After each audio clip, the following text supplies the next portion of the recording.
on behalf of the Europe of Freedoms and Direct Democracy, Mr. Gerard Batten. Thank you, Mr. President. Now, Mr. Rutte, you spoke about listening to the people, but in Holland, of course, in 2005, you had a referendum on the Constitution. That was ignored. We got the Lisbon Treaty, which was the Constitution in another form.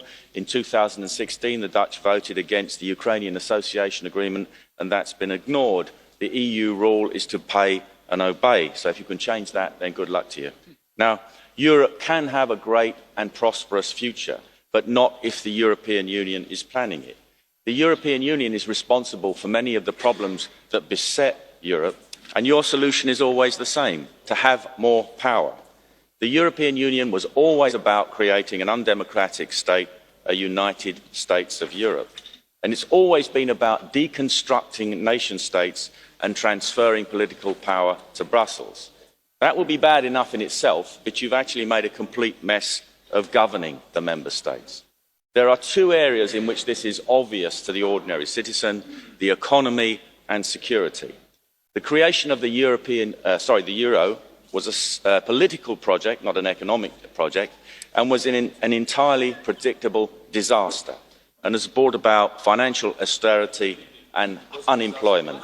The dead hand of European bureaucracy impedes business and makes it increasingly harder for small businesses to operate, to create new jobs and to grow prosperities.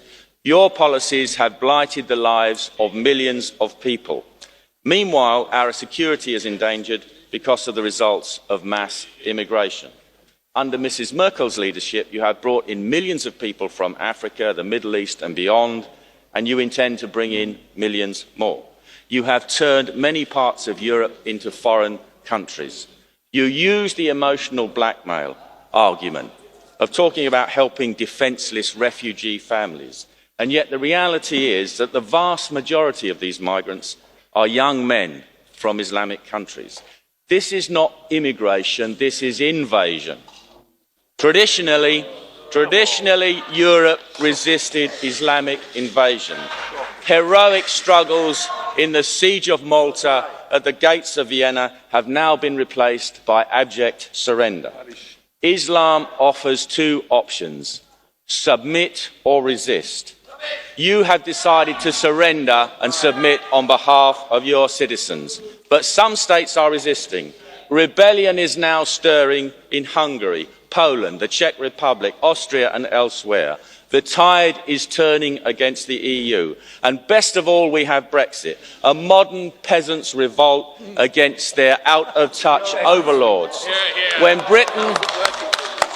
Britain leaves the European Union, we can point the way for a Europe of independent, democratic nation states.